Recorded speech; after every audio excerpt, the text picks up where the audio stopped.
started with today's episode, I would like to quickly read you our podcast disclaimer. This podcast is for educational purposes only, and it is not to substitute for professional care by a doctor or other qualified medical professional. You should always speak with your physician or other healthcare professionals before doing any fasting, changing your diet in any way, taking or adjusting any medications or supplements, or adopting any treatment plan for a health problem. The use of any other products or services purchased by you as a result of this podcast does not create a healthcare provider-patient relationship between you and any of the experts affiliated with this podcast. Any information and statements regarding dietary supplements have not been evaluated by the Food and Drug Administration and are not intended to diagnose, treat, cure, or prevent any disease. All right, and now we'll get started with today's episode. Hi everyone, it's Megan Ramos here with another episode of the Fasting Method podcast. Today, I get to answer your questions. Now let's dive in. The first question comes in from Jenna in Michigan. Why is it that when I'm consistent with fasting in my diet, my PMS and period symptoms, cramps, headaches, backache, etc. are lessened? Does it have anything to do with insulin? And the answer is yes. Hyperinsulinemia causes imbalances in our sex hormones. And it's those imbalances in sex hormones that often result in those PMS symptoms.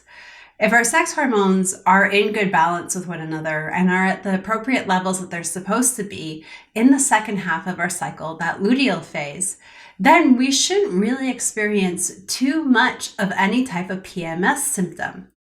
But with our modern diets of highly processed and refined foods, we do tend to have a lot of hyperinsulinemia around and imbalances in sex hormones as a result. When someone is consistent with fasting and diet, they reverse their hyperinsulinemia or insulin resistance, then they notice that they almost never have any symptoms of PMS, or it's extremely mild compared to what they used to experience. So that's one of the benefits of getting your hormones, your insulin all sorted out.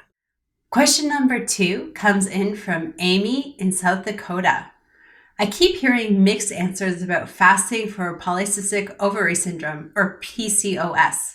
Some say it's really beneficial, and others tell me to eat 5 to 6 small meals a day and not to fast or have coffee on an empty stomach because of the cortisol response. Can you please clarify?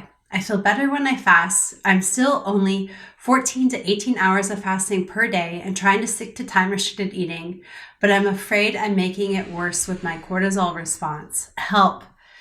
Amy also adds that she has been trying to conceive for the last 6+ years without any luck. Amy, I feel for you. I actually had PCOS when I was younger. I was able to fully reverse it, but because I had it when I was younger, it did cause me some fertility challenges even when it was reversed, just due to lower ovarian reserves and my advanced age. my geriatric age at trying to conceive. So I had my first baby shortly after I turned 39, and I did have to bank some embryos to guarantee that I could have a second baby. So I did 3 rounds of IVF to bank embryos. But I was fine to carry a baby. I was fine to get pregnant, just had those low ovarian reserves. So I can sympathize with this journey. Now, I did reverse my PCOS. I largely reversed it by tackling my hyperinsulinemia, and I did that through fasting and diet. If we don't tackle the hyperinsulinemia and the insulin resistance, we're not going to be able to course correct the PCOS in a lot of cases. PCOS is kind of like diabetes of the ovaries. So our approach has always been to treat the insulin resistance first and then optimize things for sex hormones second. We can spend all of the time in the world trying to optimize things for sex hormones, but if the insulin issues persist, well, we're never going to be able to optimize those sex hormones. So what we typically do with a woman who is trying to conceive is in the first half of the cycle, that follicular phase from day 1 to ovulation, we focus on some longer therapeutic fasts, 24 hours or longer, and we'll focus even on a ketogenic diet during this time. Once ovulation happens, appetite is increased, but we do want to support some progesterone production in the second half of the cycle. But we still want to also be mindful of the present insulin resistance that might be there and inflammation. So we're thoughtful with our diet. We stay relatively low carb, but we do add in a bit of root vegetables at dinner time. So no more than a quarter of a plate of something like a sweet potato, for example. And we really only stick to root vegetables just at dinner time throughout this particular phase. And during this phase of the cycle, we tend to stick to more 24 hours of fasting with really great time-restricted eating and no snacking. The 24 hours of fasting would be done 3 times a week. Now, we have not found this in a healthy individual, even a healthy individual with PCOS, have any sort of negative impact on cortisol.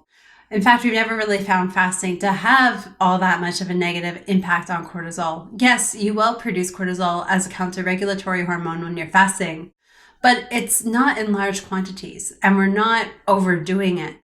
There are rare cases. If you are bedridden from adrenal insufficiency, yes, then it's probably not the best idea to fast and it's to focus on time-restricted eating. But when I have a PCOS woman that I work with, when I'm working on trying to conceive, we treat that insulin. We don't necessarily worry about the minor cortisol response. It's there to actually help you. One thing, though, that you haven't given advice on that I do recommend is being conscientious about coffee first thing in the morning. Not necessarily on an empty stomach. Everyone out there who's listening today knows that coffee can be a great fasting tool if you can tolerate it. More importantly, tolerate the caffeine in it. But what we recommend is that you wait 90 minutes to 2 hours after waking up to have that coffee or caffeine. That can actually play a bit of an important role in your morning cortisol levels, in your thyroid levels, which then further impacts your sex hormones on top of any insulin resistance that might be there. This is hard. This is difficult because during my whole conception journey, I too did this to further optimize things. I didn't want to take any chances. I wanted to make all my fertility journey as optimal as possible. And then, of course, throughout pregnancy and now breastfeeding with this little guy that I have. And it's difficult to delay that morning caffeine, but it gets easy with time. Instead, I have a glass of warm water with some lemon in the morning. I add in a pinch of salt, and that's become a new ritual as well.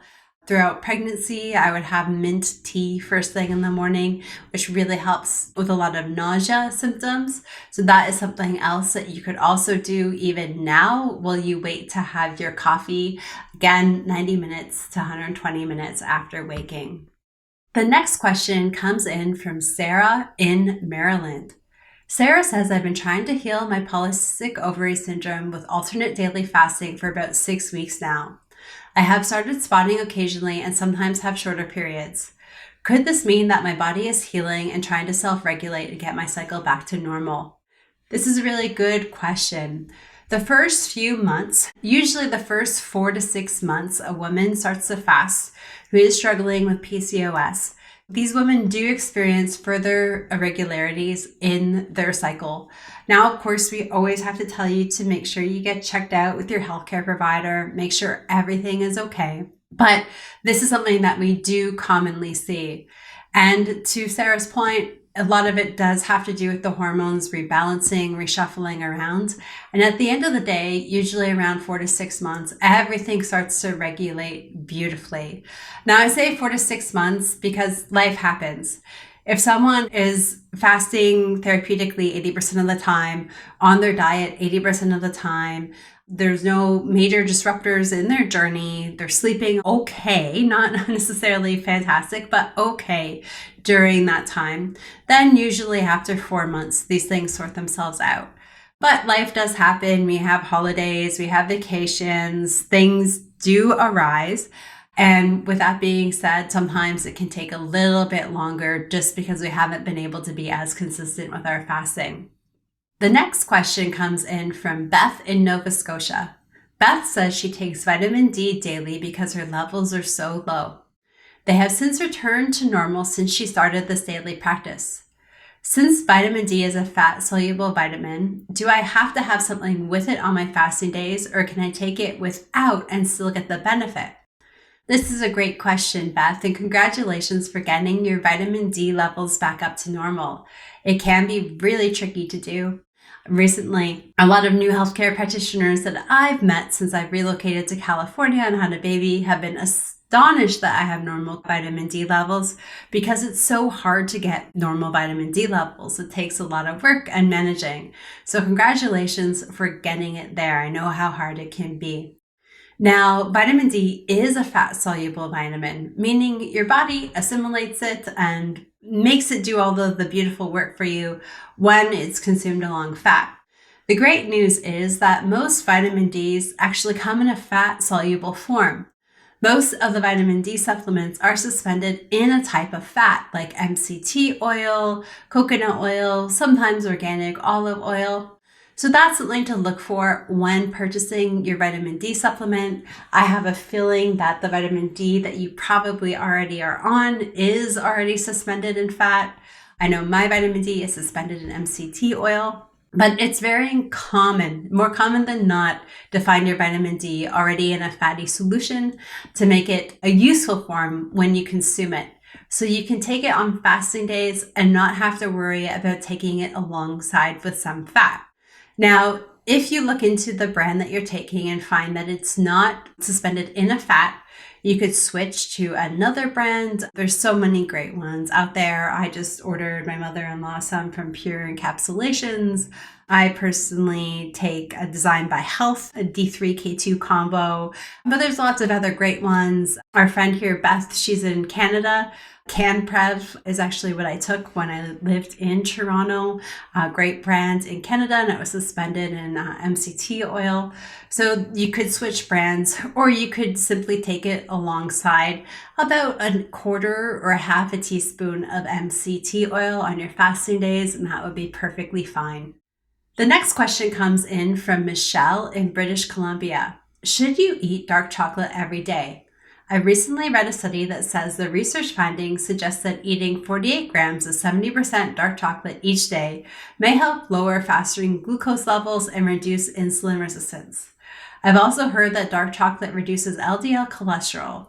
Do you agree with this? Well, I do love me some dark chocolate on occasion. It's better to get over 85 if you can work your way there. You don't have to start there. You can work your way there. Eventually, you'll find that even like 99% tastes quite sweet, and that you might not even be able to tolerate 70%. I can no longer tolerate it. I find it very sweet when I used to find it quite bitter. So that would just be something to shift towards. You definitely don't have to have it every day. And while there are properties of dark chocolate that can be beneficial to all of the things that Michal mentioned, you have to eat quite a lot of dark chocolate to experience some benefits, and eating that volume might actually have some counter effects of it. A lot of the benefits that Michal has referred to here have to do with the magnesium. Dark chocolate is higher in magnesium. Magnesium has a profound effect on glucose levels and insulin resistance and cholesterol levels. So it's always good, to talk to your healthcare practitioner about supplementing with magnesium. But we do have dark chocolate in the Ramos household. I wouldn't say we eat it every day. You might eat it once or twice throughout the week. We still want to keep your portions small. So it's a nice little bit of nutrition to add. It's not going to do any miraculous medical improvements though.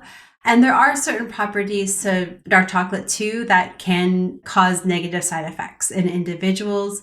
So some individuals, there's some allergies, there's some GI intolerances, there's some hormone triggering issues that can result in migraines.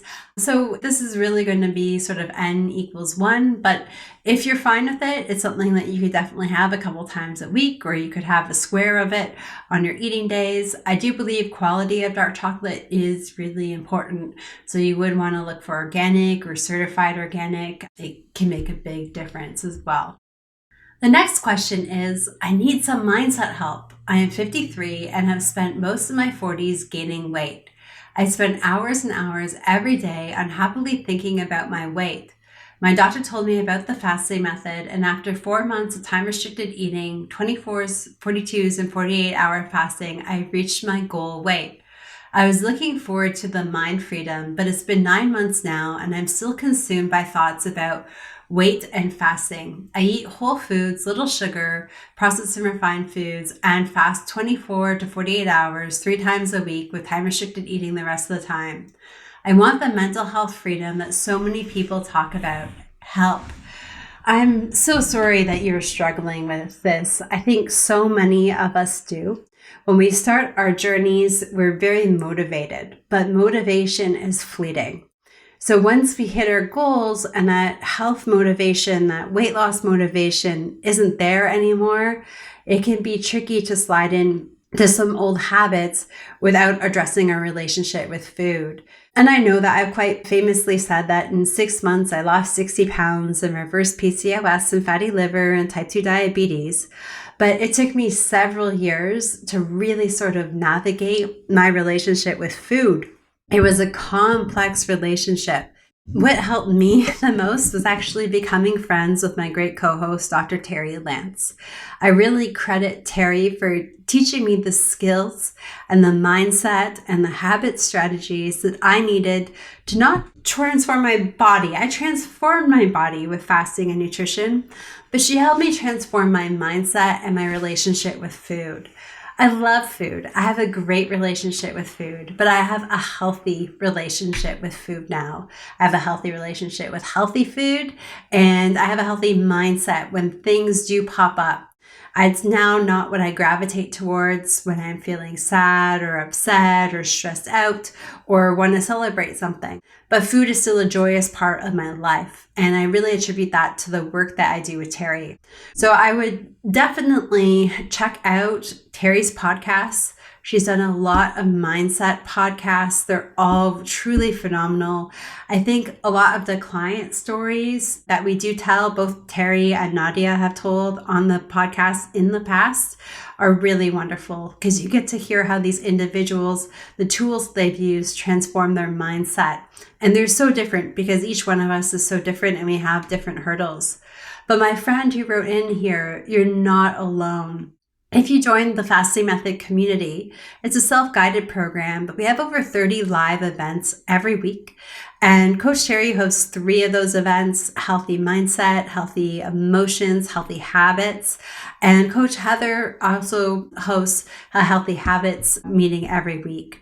So we've got 4 hours of our community just dedicated to these discussions. And what you'll find is a Zoom room of dozens of people who are experiencing the same thing and sharing and trying to help things out with the expert guidance of Terry and Heather. Alternatively, too, if you find you need a bit more support, both Terry and Heather do group and one-on-one coaching. So that might be something that you want to look into for support. But you're not alone. We've just got to figure out what's going on, what makes you tick, and how we can troubleshoot with that. The next question that came in was from Michal from Israel. I'm a 40-year-old female and I have lost 53 pounds following different protocols, but mostly intervals of 24 hours of fasting 3 to 4 times a week and following time-restricted eating the rest of the time. Recently, I also added in 142 fasts a week. I've noticed that I'm just not hungry. I end up eating based on the planned windows, which are scheduled around my workouts and a busy schedule. Should I wait for hunger or should I extend my fast further? I feel more like I want to eat rather than need to eat. This is a lot of great information. And I'm going to unfortunately have to say it depends. Now, congratulations on the 53 pounds that you've lost, but it will depend on the amount of fat that you still want to lose. So if we have over about 30 pounds to lose and your doctor says that you are able to fast longer, then I would probably extend 42s to 48s and maybe do a couple of them a week, or do a 48 and then 2 24s a week. And that will often help. Often we find we're just not that hungry because we're burning a lot of fat during our fast and we're fueling off of that. But if you are looking to lose less than 30 more pounds and you are working out, your mental desire to eat probably is also a bit physical. Not that you necessarily need a high volume of food, but your body is probably craving some protein. So if you're in that boat, I would still stick to some structured meals, even if the appetite isn't ravenous at that time, and you do feel that it is a little bit mental. So this is a little nuance. This would require a little bit more information to provide some guidance. This is a very general response to this question. This is where sometimes coaching can help navigate these individual nuances a little bit more, but hopefully the general answer works and you're able to provide some guidance from that as to where to pivot next, my friend. The next question says, I keep hearing that fasting is different for men and women, and that women can actually gain weight if we fast at the wrong times. I'm a 48-year-old woman. Is this accurate? Women are more complex hormonally. So postmenopausal women and men can fast just the same all of the time and get very good results across the board, very comparable results. Women going through perimenopause tend to struggle the most, and we usually recommend that they stick to 3 36-hour fasts a week and really making sure they're prioritizing protein on their eating days. And this usually generates quite good results for women that are in the perimenopause boat. Depending on where you sort of are on the menopause continuum, though, if you're approaching the end of the whole journey, then often women get a lot of the same results for men. We even heard from another woman who wrote in one of these questions saying that even during perimenopause, they did 42s, 48s and reached their weight loss goal. For some women who really get in a good amount of protein, that also works. Usually we find 336 works the best. Now, when women are cycling, we usually encourage longer fasts in the first half of the cycle from day 1 to ovulation. And then from ovulation to the end of the cycle in that luteal phase, we prefer shorter fasts during this time. And we do encourage some carb cycling during this time as well, just to optimize their sex hormones. So there are some nuances for cycling women. Perimenopausal women, again, we really need to prioritize that protein intake. And so we try to spread it out over 3 meals to make sure we're getting enough. We do like to eat breakfast for perimenopausal women to help blunt some cortisol responses in the morning time. That's not always necessary. 2, if you are someone who's willing to delay your coffee a couple of hours, that might also be enough to help and make 42s a lot more effective. And our last question for today says, do you have any tips for fasting when you have ADHD? Specifically, the lack of dopamine and how food can be a source of dopamine. What other ways can we get dopamine, especially in the immediate and easy way that eating provides? This person also noted that I had talked about my previous experience with ADHD. So yes, I was thrown on ADHD medication my second year of undergraduate studies. I would sit in the front row, I would doodle and never pay attention. I would somehow come home and figure it out. And my ecology professor called me out on it because I would get the highest grades on every test, every exam. And she knew I clearly wasn't paying attention. I guess I was exhibiting a lot of signs of ADHD, inattentive type. So I did start taking Vyvanse. It was brand new back then, and it became a survival tool until I started fasting. And actually what ended up happening was that I got so busy doing research outside of work on fasting and nutrition, and then trying to begin helping our patients in the clinic with fasting and nutrition, that I just didn't go get my prescription refilled after a while. I just got too busy and I canceled my appointment. And the next thing I knew, it had been like 3 months and I hadn't taken any medication. Now, of course, that's not great. Like you usually have to taper off the stuff. I was never really on a high dose, so I didn't experience any side effects at that point from just stopping abruptly, but that's not at all recommended. Needless to say, I was lucky. I didn't suffer, but I had no issues with ADHD and attention. And in fact, I was spending hours and hours a day reading article upon articles, some very fascinating, some couldn't be more boring and disinteresting, but I needed to read them anyways. And I was able to do so without having to rely on my trusty Vyvanse. So I thought that was really neat. Now, food, what I'm hearing from our listener here who wrote in, food is a source of comfort and excitement. And I think all of us, we all have this unique relationship with food. And like I mentioned earlier in this podcast, it took me several years to sort out my relationship with food. I wish I had met Coach Terry a lot earlier in my journey, because it would have shortened the learning curve there, because I was navigating a lot in the dark. But I was really putting in the effort to find things that provided me with what I was looking for. And again, a lot of it is tied to sort of a dopamine boost. At the beginning, I would leave a bottle of water at the front door before I left every day. That way, when I came home and other people were eating dinner and I was trying to fast, I grab the water, I grab the dog, and I go for an amazing walk. And there was never really someone until that point to spend time in nature voluntarily. Now it's funny because I spend the bulk of my time outdoors and barely indoors. But back then, going on a walk just for the sake of a walk was a rarity. But I would grab the dog, I'd go for a walk, I'd explore nature, and just the amazing effect and benefit that has on your body, your hormones, your neurotransmitters, it's just unbelievable. So there was that. Something else that I do, if the weather wasn't that great and I wasn't going to go out for a walk, I'd make a beeline to the bathroom and I'd have a luxurious Epsom salt bath, and I'd make sure I had my favorite candle, and I, would have an iPad with a funny show on it and these other things that I really enjoyed. Sometimes on Fridays, if I didn't have a social commitment and I was intending to fast through the evening, I would book an appointment to get my nails done or to have a massage.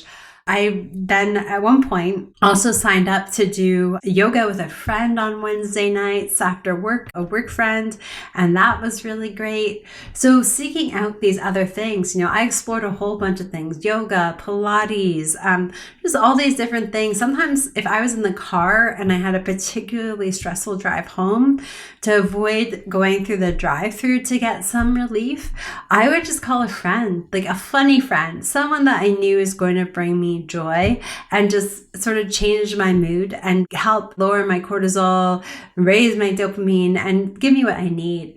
So it's really about exploring, and you've got to put in the effort to explore. I sat down and I started writing all of the things that I enjoyed, things that I could do, coming up with game plans, seeing what worked, what didn't work. If something didn't work, not letting it beat me down, just going back to the drawing board and trying out new things. I went through this whole period of time where I just said yes to friends about trying new things. So that way you can learn what other things outside of food bring you joy. And that's really what worked for me in the end. All right, everyone, thank you so much for sending in your questions. If you'd like to submit a question for one of these podcasts, check out the Google form in the show notes and we'll be happy to tackle them. But for now, we'll see you next week with another episode of the Fasting Method podcast. Bye for now.